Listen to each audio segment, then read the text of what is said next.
Hello friends, कैसे हो आप सब। तो आज हम यूनिट नंबर 14 करेंगे जिसका नाम है भारत में श्रमिक वर्ग और कृषक आंदोलन। तो यहाँ पे दो टॉपिक्स आपको दिखाई दे रहे हैं। हम यहाँ पे बात करने वाले हैं आंदोलनों के बारे में।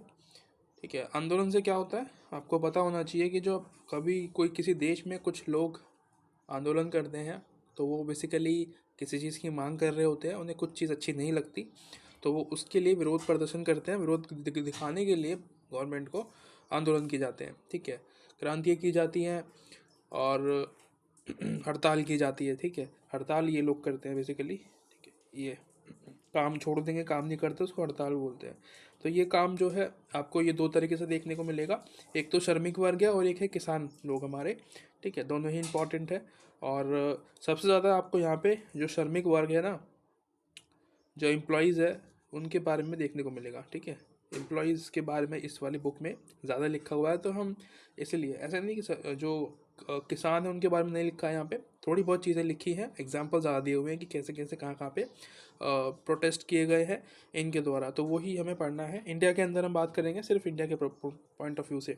उसके अलावा एक चीज़ बताना भूल गया मैं आपको कि जब आंदोलन कोई देश में कोई लोग करते हैं ना, कुछ लोग करते हैं आंदोलन, संगठन करते हैं, तो इससे फ़ायदा क्या होता है कि दिखता है कि हमारा देश लोकतांत्रिक है। ठीक है, लोकतांत्रिक होने का मतलब ही है हम अपना विरोध दिखा पा रहे हैं। अदरवाइज़ अगर राजतंत्र होता है, ठीक है, राजा का शासन होता है किसी एक व्यक्ति का, तो वहाँ पे आप अपना जो आक्रोश है, ठीक है, अपना जो गुस्सा है वो दिखा नहीं सकते, आपको चुप रहना पड़ेगा।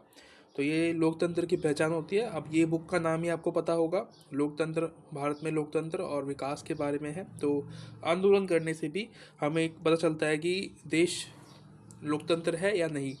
ठीक है, उसके अलावा अभी जो फ्यूचर में, अभी सॉरी प्रेजेंट में चल रहा है, आपने देखा होगा कि जो किसान आंदोलन हुए थे उनको कम कर दे के ढक दिया गया है। ठीक है, अभी हमारे जो खिलाड़ी थे इंडिया के, जो गोल्ड मेडलिस्ट है, मतलब जो ओलंपिक्स में खेले हुए हैं, वो लोग जो हमारे देश के लिए गोल्ड मेडल लाए हैं और जो मेडल्स लेके आए हैं, उनको उन्होंने प्रोटेस्ट किया। ठीक है, किसी व्यक्ति के खिलाफ, केस आपको पता होगा क्या है, और वो उनको ढक दिया गया। ठीक है, उनको प्रोटेस्ट ही नहीं करने दे रहे। तो ये जो है हालात चल रहे हैं, तो जिसकी वजह से ये फील होता है लोगों को कि राजतंत्र नज़दीक है। क्योंकि जिस देश में लोगों को अपना जो गुस्सा दिखाने की परमिशन नहीं है, वो आंदोलन नहीं कर सकते, वो सही नहीं है। ठीक है, क्योंकि वो लोग आंदोलन ऐसे कर रहे हैं बैठ के आराम से, कोई किसी को हानि नहीं पहुंचा रहे, तो वो एकदम परफेक्ट है। ठीक है, लीगल तरीके से आंदोलन करना, इसका मतलब ये होता है कि हम किसी को नुकसान ना पहुंचाए। और वो वही कर रहे थे, आराम से एक जगह पे बैठ के आंदोलन कर रहे हैं, अपना जो गुस्सा है गवर्नमेंट को दिखा रहे हैं बैरिकेड्स के द्वारा, जो भी वो हाथ में लेके घूमते हैं। तो ये है। ठीक है, इसी के बारे में यहाँ पे आपको मिलेगा कि ये कब से शुरू हुआ इंडिया में। ठीक है, ये जो श्रमिक आंदोलन है ये कहाँ से शुरू हुए, कहाँ से आए, किसान आंदोलन कब से शुरू हुए, वो सब के बारे में हम यहाँ पे बात करने वाले हैं। उससे पहले ये आपको बताएगा कि हमने ना, जो आंदोलन होते हैं, मूवमेंट्स होते हैं, इनको दो तरीके से बांटा हुआ है। ठीक है, दो श्रेणियों में वर्गीकृत किया गया है। एक आंदोलन होते हैं नए प्रकार के आंदोलन, जिसको आप कहते हो पर्यावरण आंदोलन। ठीक है, ये इन्वायरमेंटल जो आंदोलन होते हैं, ये नए हैं। ठीक है, ये एकदम नए हैं, इसलिए इसको नया बोल रहे हैं, क्योंकि ये अभी की समस्या ज़्यादा देखने को मिल रही है। जैसे कि आप ग्लोबल ग्लोबल वार्मिंग देखते हो, तो ये कुछ समय पहले नहीं थी, लेकिन अब बहुत ज़्यादा देखने को मिलती है, लोगों को दिक्कतें भी होती है। ठीक है, और पुराने आंदोलन यानी कि जो बहुत समय से चलते हुए आ रहे हैं, यानी कि आप आंदोलन देखते हो जिसमें कि श्रमिक होते हैं, ठीक है, किसान आंदोलन होते हैं, ये सालों चले हुए आ रहे हैं। राइट, तो अब हम इन्हीं के बारे में यहाँ पे पढ़ेंगे, पुराने आंदोलनों के बारे में। ठीक है, नए नहीं पढ़ेंगे, अभी पुराने जो है उनको कवर करेंगे। शायद बाद में आपको मिल जाए नए आंदोलन, लेकिन अभी हम फिलहाल इन्हीं के ऊपर बात करने वाले हैं, क्योंकि ये बहुत पुराने हैं। तो पहले चीज़ हम पुरानी चीज़ों को याद करते हैं, फिर नई बातों पर आते हैं। सबसे पहले भारत में श्रमिक वर्ग आंदोलन आपको देखने को मिलेगा। तो ये पहला टॉपिक आपका है, यहाँ से शुरू होता है श्रमिक वर्ग के ऊपर। ठीक है, मैंने आपको बताया था कि सबसे ज़्यादा जो टॉपिक्स जो है यहाँ पे, सबसे जो मेन फोकस किया गया है वो श्रमिक जो आंदोलन है जितने भी हुए हैं उन पे किया गया है कि कैसे कैसे शुरुआत हुई, कहाँ से आए। ठीक है, क्योंकि पहले हमारे यहाँ पे ब्रिटिशर्स का शासन था, तो उस समय आंदोलन करने की इतनी परमिशन नहीं थी। राइट, आंदोलन नहीं कर सकते थे अगर कोई लोग आंदोलन कर रहे हैं। ठीक है, तो क्योंकि देखो वहाँ पे ना उस समय जब लोग हमारे एजुकेटेड नहीं थे, उनको नहीं पता था कि ये सब कैसे करते हैं, वो गुस्से में आ जाके आके और किसी को मारपीट कर रहे हैं, ठीक है, पुलिस प्रशासन को मार रहे हैं, तो इसके चक्कर में ना वो आंदोलन फेल हुआ करते थे, ठीक है, और संगठन भी नहीं थे लोगों के। तो ये रीजंस थे, यही हम यहाँ पे पढ़ेंगे। जैसे कि कह रहा है कि श्रम इतिहासवादियों के अनुसार भारत में श्रमिक वर्ग क्रियाकलापों की अवधि को 4 चरणों में श्रेणीबद्ध किया जा सकता है। पहला चरण होता है आपका 1850 से 1890 के दशक के आसपास में, ठीक है। तो ये चरण बेसिकली क्या है कि ये आपको श्रमिकों का जो उत्थान है ना, जो शुरुआत हुई श्रमिकों की, पहले तो देखो कोई भी ग्रुप पहले आएगा, पहले बनेगा, ठीक है। तो ग्रुप कौन सा है यहाँ पे? श्रमिक वर्ग है, यानी कि जो एम्प्लॉयज़ जो काम करते हैं, मजदूर संघ जो होते हैं वो। तो ये पहले बारी में ये यहाँ पे आए, आपको देखने को मिलेंगे। तो इनके पास अभी सिर्फ ये काम के पर्पज़ से अभी यहाँ पे काम कर रहे हैं, ठीक है। तो ये कुछ सालों तक लगातार मिलके काम करेंगे, दबा के इनको घसीटा जाएगा, और फिर कुछ साल बाद, मतलब काफ़ी सालों बाद, इनको ये रियलाइज़ होता है कि हमारा मिसयूज़ किया जा रहा है। उसके बाद सेकंड चरण आता है, जिसको आप बोलते हो 1890 से 1800 सॉरी 1918। और तीसरा चरण जो होता है वो होता है आपका 1918 से 1947, यानी कि आज़ादी से पहले वाला जो समय था। अब अंतिम चरण में आपको देखते हो कि ये जो स्वतंत्रता के जो बाद हमारा चरण शुरू होता है वो है अंतिम चरण, ठीक है। यानी कि जब हमारा संविधान बन जाएगा उसके बाद हमारा एक नया चरण शुरू होगा, जिसमें कि आप प्रोटेस्ट कर सकते हैं, ठीक है। तो ये जो है चरणों में बांटा हुआ है, लगभग 4 चरण है, यानी कि बहुत पहले से शुरू होता हुआ और आगे जा रहा है, ठीक है। क्योंकि देखो हमारे यहाँ पे जो औद्योगिक क्रांति की बात करें या उद्योग की बात करें, तो अंग्रेज़ों की वजह से आई थी, ठीक है। ये लोग ही लेके आए थे यहाँ पे फैक्ट्रियाँ वगैरह, ईस्ट इंडिया कंपनी। तो उसी में ही लोगों को, हमारे यहाँ के जो श्रमिक थे उनको काम दिया गया, और उनसे एक्स्ट्रा काम लिया गया, ठीक है, कम पैसे दे के ज़्यादा काम लिया गया। तो फिर जो है धीरे धीरे करके उनको रियलाइज़ किया हुआ अपने आप ही कि भाई गलत हो रहा है हमारे साथ, ठीक है। एक्स्ट्रा काम किया कराया जा रहा है हम लोगों से, और उतने पैसे भी नहीं मिल रहे हैं हमें, ठीक है। एक्स्ट्रा काम क्या, पूरे पूरे दिन काम करा रहे थे उन लोगों से, ठीक है। और छुट्टियाँ भी नहीं थी, संडे जैसे भी आप संडे को छुट्टी ले लेते हैं, या हफ्ते में कभी भी आप छुट्टी ले पाते हो, तो ये वो उस समय नहीं था, ठीक है। तो ये जो है शोषण का एक मुद्दा था, जिसकी वजह से आंदोलन आपको यहाँ पे देखने को मिलेंगे। यहाँ से शुरू करते हैं। कह रहा है कि भारत में पूर्वकालीन और समकालीन श्रमिक वर्ग का उदय और संबंधित कुछ पहलू आपको ये बताएगा। कह रहा है कि आधुनिक भारतीय श्रमिक वर्ग का प्रादुर्भाव भारत में 19वीं शताब्दी के उत्तरार्ध में फैक्ट्री उद्योग के विकास के परिणाम स्वरूप हुआ, ठीक है। तो सबसे पहली चीज़ कि भाई जब फैक्ट्री आती है, ठीक है, जब भी तो उद्योग लगते हैं और लोग वहाँ पे काम करने जाते हैं, ठीक है। शुरुआत तो पहले यही होती है शुरू में, ठीक है, क्योंकि पहले, इससे पहले जो लोग थे ना, वो खुद ही काम कर रहे थे, अपना स्वयं का काम नाई है तो उसका खुद का काम है, वो क्यों मतलब फिर प्रोटेस्ट करेगा, ठीक है, आंदोलन करेगा। और भी जो काम थे, जैसे कि साड़ियाँ बनाना, सूती कपड़ा जो होते हैं बनाने वाले लोग, वो बना रहे हैं, तो वो क्यों प्रोटेस्ट करें? क्योंकि वो उनका खुद का काम है, उनको दिक्कत क्या है, राइट। जो किसी और के लिए काम करता है उसको नहीं, उसको लगता है कि नहीं मेरा शोषण हो रहा है, मुझे कम पैसे दिए जा रहे हैं, तो उसके लिए लोग आंदोलन करते हैं, ठीक है, अपना हक मांगने के लिए। तो ये है। उसके अलावा 19वीं सदी और 20वीं शताब्दी के आरंभिक वर्षों में इसने श्रमिक वर्ग का रूप लिया, ठीक है। और श्रमिक वर्ग का कुल जनसंख्या का सही आकलन करना गलत था, यानी कि सही नहीं, बहुत ही मुश्किल काम था। लेकिन NM जोशी करके एक व्यक्ति थे, उन्होंने 1931 के जनगणना के आधार पे कहा कि भाई जो श्रमिक वर्ग है ना, उनकी जनसंख्या 50 मिलियन है, ठीक है, मिलियन MM। और 10% संगठित उद्योग में कार्यशील है। इसके अलावा 1914 में सूती कपड़ा उद्योग में 2.6 लाख लोग आपको देखने को मिलेंगे, और पटसन जो उद्योग है उसमें 2 लाख श्रमिक आपको वहाँ पे देखने को मिलते हैं, ठीक है। और 1912 में रेलवे में आपको 6 लाख लोग देखने को मिले, ठीक है। और दूसरे विश्व युद्ध के बाद वो 2 मिलियन हो गए रेलवे के अंदर ही, ठीक है।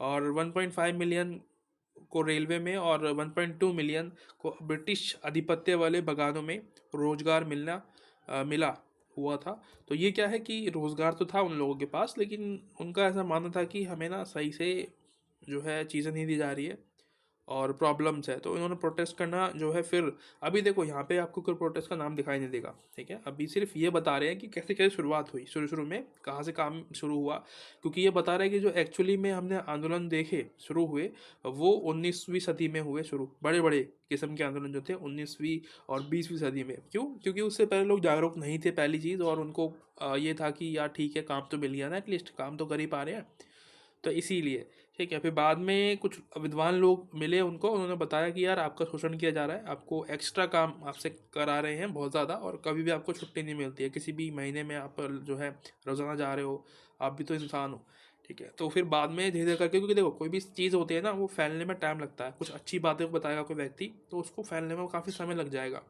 गलत बातें तो बहुत जल्दी फैल जाती है, लेकिन जो अच्छी बातें हैं, कुछ सीखने की चीज़ है, वो उसको फैलने में, स्प्रेड होने में टाइम लगता है। तो यहाँ पे भी वैसा ही हुआ। तो पहले तो ये बता रहा है कि भाई कितने कितने लोग कहाँ कहाँ लगे हुए थे। उसके बाद एक चरण जो है, इस चरण में श्रमिक वर्ग के कार्य अनियमित तथा असंगठित प्रकृति के थे। देखो यहाँ पे क्या है, ये चीज़ बता रहा है कि अनियमित थे क्योंकि कोई नियम नहीं था, कोई लॉज नहीं थे इसके अंदर, यानी कि कोई भी काम कुछ भी करवा रहा है, ठीक है। जो मालिक है श्रमिकों से कोई भी काम करवा रहा है, ये पता ही नहीं है उसको बेचारे को, श्रमिक को, कि वो क्या काम करने के लिए बना है, उसको क्या काम के लिए वो अप्लाई, मतलब कि वो जॉब मिली है। कुछ भी काम करा रहे हैं, पोछा झाड़ू करवा रहे हैं उससे, और भी जो उठाने का काम है वो भी वही कर रहा है, उसके लिए उसको एक्स्ट्रा पैसे नहीं दिए जा रहे हैं, ठीक है, वो भी ज़बरदस्ती से काम करवा रहे हैं। और असंगठित प्रवृत्ति के यानी कि जो ग्रुप्स आप देखते हो अभी, यूनियंस देखते हो आप, श्रमिकों की यूनियंस बनी होती है जो कि उनके हक के लिए लड़ती है, अगर कोई गलत होता है उनके साथ तो ये वहाँ पे नहीं था, ठीक है। और इस प्रकार से अधिकांश अप्रभावित थे। मद्रास में 19वीं शताब्दी के अंतिम वर्षों और मुंबई में 20वीं शताब्दी के दूसरे दशक के दौरान संघ बनाने के गंभीर प्रयास किए गए ताकि संगठित रूप में विरोध प्रकट किया जा सके। और इससे पहले 1880 के दशक के दौरान कुछ मानव प्रेमियों ने काम करने की जो अवस्था में सुधार करने के लिए भारत में ब्रिटिश प्राधिकारियों से इस संबंध में कानून बनाने का अनुरोध किया। तो कह रहा है कि एक मानव प्रेमी मतलब कि लोग थे कुछ, 1880 के दशक के आसपास की बात कर रहा है, कि उस समय कुछ मानव प्रेमी थे कुछ, मतलब उस समय विद्वान थे, ऐसा नहीं है ना कि इंडिया के जो कुछ लोग थे, जैसे कि मुंबई के रहने वाले थे एक एस बंगाली, ठीक है, और बंगाल के रहने वाले थे कुछ शशिपदा बनर्जी, महाराष्ट्र के रहने वाले नारायण लखंडे। तो कुछ ये 3 से 4 लोग थे जो कि मानव प्रेमी के नाम से जाने जाते हैं, ठीक है। इन्होंने क्या किया कि बोला कि ब्रिटिशर्स जो थे उनसे बोला कि आप कानून बनाइए, जो श्रमिक है उनकी जो अवस्थाएं हैं, जिस अवस्था में वो काम कर रहे हैं वो सही नहीं है, उनको ठीक करने के लिए उन अवस्थाओं को, यानी कि एक टाइम होना चाहिए ना, जैसे कि 6 घंटा 7 घंटा, कि भाई इतना घंटे में आप एक दिन का काम कर सकते हो। अगर आपको शिफ्ट लगानी है वो एक अलग बात है, लेकिन आपका एक बारी में इतना, उसके हिसाब से उसकी जो है सैलरी डिसाइड की जाए, एक फिक्स सैलरी हो, और उसके आधार पर उसको काम दिया जाए। तो ये जो है डिमांड की गई इन लोगों के द्वारा, जो कि सही थी बिल्कुल, ठीक है, इसमें कोई भी दिक्कत नहीं थी। और छुट्टियों का जो है वो भी कराया गया कि भाई छुट्टी भी मिलनी चाहिए। ये जो श्रमिक लोग हैं ये मशीन नहीं है, ये भी इंसान है। और कह रहे हैं कि कांग्रेस जो थी ना, वो उसकी जो स्थापना थी वो 1895 में हुई थी, ठीक है। लेकिन उस समय शुरुआत में, उससे पहले भी आंदोलन आपको देखने को मिलेंगे, ठीक है। जैसे कि अभी मैंने आपको बताया 1880 के दशक में आप शुरुआत हो गई, यानी कि एक संगठन बनने शुरू हो गए छोटे मोटे, इतने पावरफुल नहीं थे लेकिन शुरू हो गए एटलीस्ट। और कह रहा है कि 1920 के आसपास में जाके एक्चुअली में जो बड़े स्तर पे बड़े संगठन बनने शुरू हुए, और उनमें लोग जुड़ना शुरू हुए धीरे धीरे करके, ठीक है। जिससे कि क्या होता है कि वो उन संगठन की पावर मजबूत हो जाती है, और कोई भी चीज़ें, कोई भी उद्योग का मालिक जो है वो अपने श्रमिकों के प्रति घुटने टेकने के लिए बाध्य हो जाता है, ठीक है, उसको करना पड़ता है वो सब। फिर 1920 के दशक से बहुत पहले देश में श्रमजीवी वर्ग पूंजीपतियों के विरुद्ध संघर्ष में था। और ये बता रहे हैं कि मुंबई में कुर्ला, सूरत, वर्धा, अहमदाबाद, ठीक है, ये स्थान थे जहाँ पे हड़तालें आपको देखने को मिलेंगी 1920 के दशक में, ठीक है, शुरुआत में ही तभी से। और सरकार स्रोतों के अनुसार हर एक फैक्ट्री में प्रतिवर्ष 2 बार हड़तालें हुई, ठीक है। एक फैक्ट्री के अंदर 2 बार,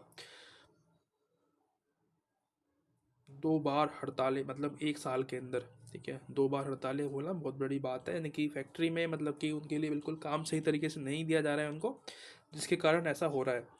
और ये छुटपुट स्वायत्त प्रतीत स्थानीय थी और कम समय पर चली, और इनका कारण कह रहा है कि वही जुर्माना, मतलब ये कह रहा है कि जो आंदोलन हुआ करते थे ना, जो बड़े लोग थे वो पूंजीपति, इन आंदोलनों को ढकने के लिए श्रमिकों पर दबाव बनाने का काम करते थे, जैसे कि जुर्माना लगा दिया उनके ऊपर, ठीक है, और उनकी जो जो पैसे हैं, सैलरी है, उसको कम कर दिया, ठीक है, उनको बर्खास्त कर दिया। ये सारे काम करते थे ताकि ये लोग आंदोलन ना करें, एकजुटता ना लेके आ पाए अंदर, क्योंकि अगर एकजुट हो गए तो वो जो पूंजीपति है उनके लिए खतरा है ना, फिर उनको वो मानना पड़ेगा जो वो बोलेंगे। और ये किसी व्यक्तिगत आधार पे नहीं थे, ये सभी के लिए थे, ठीक है। जो भी श्रमिक काम कर रहा है वो आर्थिक रूप से कमज़ोर है, तो उसकी कमज़ोरी का फ़ायदा ना उठाते हुए उसकी जो है सैलरी फिक्स होनी चाहिए, और काम की एक लिमिट हो, ठीक है, ताकि वो भी अपना जीवन जी सके। ऐसा ना हो कि वो उसके अंदर जान ही ना बचे घर तक जाने के लिए। उसके बाद कह रहा है कि जब पहला वर्ल्ड वॉर हुआ उसके बाद देश में श्रमजीवी वर्ग के संघर्ष ने अन्य चरणों में प्रवेश किया, यानी कि एक अगला स्टेप आपको यहाँ पे देखने को मिला, ठीक है। श्रमिकों के असंगठित आंदोलनों ने संगठन के रूप ले लिए, ठीक है। तो सेकेंड वर्ल्ड वॉर, सॉरी, जो फर्स्ट वर्ल्ड वॉर था उसके बाद की बात कर रहा है, यानी कि तब क्या हुआ कि जो जो संगठन पहले अधूरे थे, संगठन नहीं बन पाए थे, अब उन्होंने संगठन का रूप ले लिया, ठीक है, संगठित यानी कि ग्रुप हो गए लोग। जो भी श्रमिक थे उन्होंने ग्रुप्स बना लिए कि भाई अगर कोई गलत होगा हमारे साथ तो हम लड़ेंगे। और आधुनिक समय की ही ट्रेड यूनियनों का जन्म हुआ, यानी कि जो ट्रेड यूनियन है जो श्रमिकों के लिए बनाई जाती है, ये एक मतलब कि हमारे भारत के स्तर पे है, ठीक है, सभी के लिए काम करती है। इस संबंध में 1920 का दशक कई रूपों में महत्वपूर्ण है। सर्वप्रथम 1920 के दशक में कांग्रेस साम्यवादी लोगों द्वारा श्रमजीवी वर्ग को प्रेरित करने के गंभीरतापूर्वक प्रयास किए गए, जिसके बाद से राष्ट्रीय आंदोलन का श्रमजीवी वर्ग से संपर्क जुड़ा। दूसरे 1920 के दशक में ही अखिल भारतीय स्तर की संस्थाएं बनने के पहले ही प्रयास किए गए, तो यानी कि संगठन बने बड़े बड़े, ये बता रहा है फर्स्ट वर्ल्ड वॉर के बाद। उसके अलावा तीसरे इस दशक में भारत में कई हड़तालें हुई जिनमें श्रमिकों ने भाग लिया, और ये लंबे समय तक चली। क्योंकि कारण क्या था, क्योंकि जो पहले की जो आंदोलन थे वो लंबे समय तक नहीं चल रहे थे। क्यों? क्योंकि संगठन नहीं था, ग्रुप्स नहीं थे, लोग ज़्यादा नहीं थे वहाँ पे, बहुत ही कम संख्या में 8-10 लोग बैठे हुए हैं, बस चल रहा है। तो ऐसा नहीं होता है। अगर हमें किसी को दबाव में डालना है ना, तो ज़्यादा लोग, भीड़ चाहिए, ठीक है, भीड़ इकट्ठा करनी पड़ती है, 100-200 लोगों की, 1000 लोगों की, तब जाके कोई व्यक्ति घुटने टेकता है। तो ये था, इसलिए ये जो हड़तालें थी लंबे समय चली, और इन पे कोई जुर्माना, कोई बैन नहीं लगाया गया, ठीक है।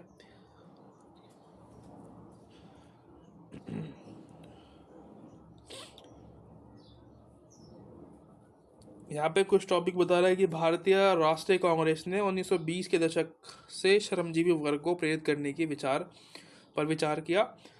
इसके पीछे कुछ कारण थे क्यों उन्होंने जो है कांग्रेस ने श्रमिकों का साथ दिया, उनको प्रेरित किया। क्या था? पहला कारण था उनसे ये महसूस किया कि यदि श्रमजीवी वर्ग को अपने नियंत्रण में नहीं लिया गया तो भारत में जन क्रांति आ सकती है, ठीक है, जन क्रांति यानी कि लोगों की क्रांति, क्योंकि गरीब लोग ज़्यादा हैं भारत में, तो ये क्रांति कर सकते हैं और तोड़ फाड़ करेंगे, सबको मारते पीटते जाएंगे। तो इससे बचने के लिए इन्होंने, कांग्रेस ने इनका साथ दिया। उसके अलावा दूसरा, उसने ये भी माना कि साम्राज्यवाद के विरुद्ध कारगर संघर्ष आरंभ करने के लिए अनिवार्य था, और ये जो शोषण हो रहा है इनके साथ में, इनको कम करने के लिए भी, ठीक है। उसके अलावा कह रहा है कि जो कांग्रेस थी वो दो नीतियों में बटी हुई थी, दो पॉलिसीज थी कांग्रेस की। एक तो थी गांधीवादी पॉलिसी, ठीक है, और दूसरी थी एक एक गर्मपंथी टाइप की जो है, जिसमें कि लोग मारपीट करते हैं, एक दूसरे को मारना जो है, यानी क्रांति टाइप की जो थी। यानी कि जो गांधीवादी थी वो तो कम क्रांति वाली थी, ठीक है, शांति से कोई बात करना, और दूसरी वाली जो थी वो ज़्यादा भयंकर थी, मारपीट करने वाली, जो मतलब कि अपने हक को छीनने वाली कह सकते हो आप, राइट। ये है। तो ये जो कांग्रेस थी वो दो पार्टों में डिवाइड थी उस समय भी, दो यहाँ पे विचारधारा थी। देखो कांग्रेस तो एक ऐसी पार्टी है जिसमें कि हर प्रकार की विचारधारा है, हर तरीके के लोग हैं, इसीलिए ये इतनी बड़ी बड़ी पार्टी बन पाई है, नहीं तो नहीं बन पाती शायद। और ये आपको कुछ आंकड़ा देंगे कुछ सालों पहले के। यह रहा 1920 के दशक में कई हड़तालें हुई। सरकारी स्रोतों के अनुसार 1920 में 396 हड़तालें हुई, जिसमें कि 6 लाख श्रमिकों ने हिस्सा लिया। ठीक है, और 21 से 25 की अवधि में दौरान औसतन 4 लाख श्रमिक प्रतिवर्ष हड़ताल पर गए। तो कहने का मतलब यह है कि नुकसान भी तो होता है ना, लोग अगर हड़ताल पर जाएंगे तो काम कौन करेगा। तो ये भी दिखा रहा है कि भाई कितना बड़ी संख्या में हड़तालें हुई और लोकतंत्र दिखाई दिया वहाँ पे।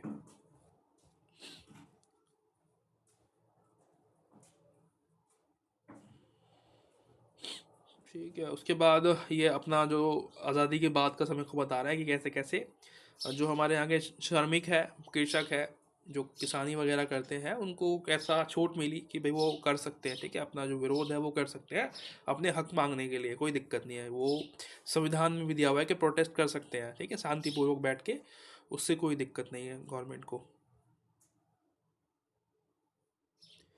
और अब ये आपको बता रहा है कि जो दूसरे विश्व युद्ध की बात करें तो उसके जब वो समाप्त हुआ तब तक जो है भारतीय मजदूर संघ बना।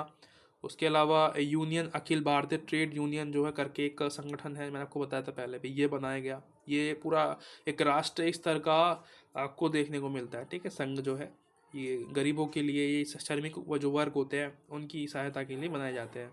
ठीक है, और और कुछ नहीं है यहाँ पे। ठीक है, बाकी आप जो हाईलाइट किए हुए हैं मैंने, ये आप देख लेना। ठीक है, हाईलाइट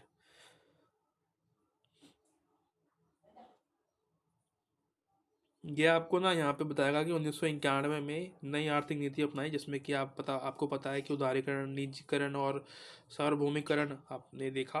ठीक है, इसमें दिक्कत क्या थी कि सब कुछ प्राइवेट हो जाएगा, जो होल्ड है ना वो प्राइवेट कंपनियों के पास आ जाएगा, जिसमें कि जो किसान है या जो श्रमिक है उनके पास अपनी खुद की पावर नहीं रह जाएगी कि भाई वो दवा बना ले किसी भी तरीके से। ठीक है, और कोई न्यूनतम मजदूरी नहीं मिलेंगी उनको। ठीक है, यानी कम से कम मजदूरी होता है ना एक, कि भाई इतनी तो मिलेगी मिलेगी, यानी कि 15,000 रुपये डिसाइड कर दिया तो वो मिलेगा ही मिलेगा। ऐसा भी नहीं था, आपकी क्वालिफिकेशन के आधार पे आपको पैसे मिलेंगे या उससे भी कम मिलेंगे। जितनी क्वालिफिकेशन होती है ना आज, उससे भी बहुत ज़्यादा कम पैसे मिलते हैं, ये तो है। और छटनी होने का कारण ये भी है कि भाई आपको निकाल दिया जा सकता है। ठीक है, कि भाई आप सही से काम नहीं कर पा रहे हो, आप निकलो, आप फायर हो, इस तरीके से। ये प्रॉब्लम जो थी इनके साथ जुड़ी हुई थी। उसके बाद सेकंड टॉपिक आता है कृषक आंदोलन का। देखो वीडियो बड़ा हो रहा है मुझे पता है, तो जिसको नहीं देखना वो भी जा सकता है छोड़ के, अदरवाइज ये टॉपिक जो है इम्पोर्टेंट है ये वाले भी। मैं ये नहीं कहूँगा कि नहीं इम्पोर्टेंट नहीं है, इम्पोर्टेंट ये भी है, आ सकता है ये भी। ठीक है, क्योंकि बहुत इसमें दिया हुआ है, नॉलेज बहुत है इसके अंदर, तो उसके हिसाब से। सबसे पहले समकालीन भारत में कृषि भूमि संबंधी आंदोलनों को मोटे रूप में या मोटे रूप से दो प्रमुख श्रेणियों में वर्गीकृत किया जा सकता है।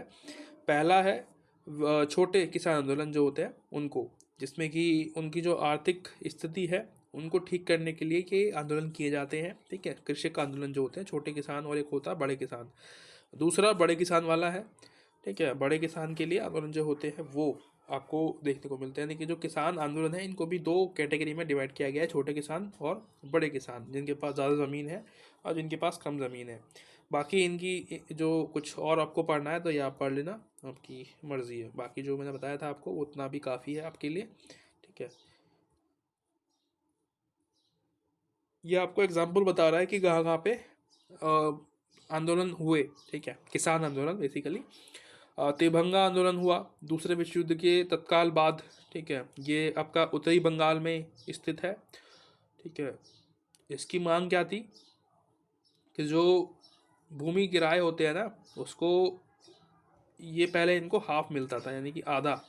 इनका मानना है कि अब हमें 1/3 चाहिए, यानी कि 75% हमें हिस्सा चाहिए कृषि में, जो भी हम काम करते हैं उसका। ठीक है, ये था, यानी कि हम मेहनत कर रहे हो तो हमें ज़्यादा पैसा मिलना चाहिए।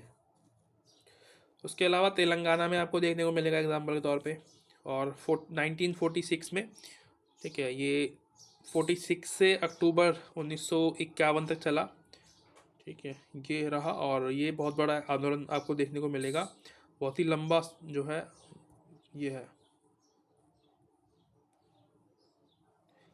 ये बेसिकली शोषण के विरुद्ध था। जो जागीरदार थे ना, वो जो श्रमिक वर्ग है, छोटे जो किसान थे, उनका शोषण करते थे। तो उनको हराने के लिए, उनसे लड़ने के लिए ये प्रोटेस्ट किए गए थे।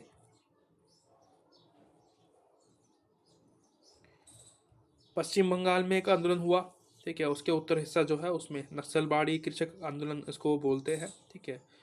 ये आप याद कर लेना, आप लिख लेना कहीं पे।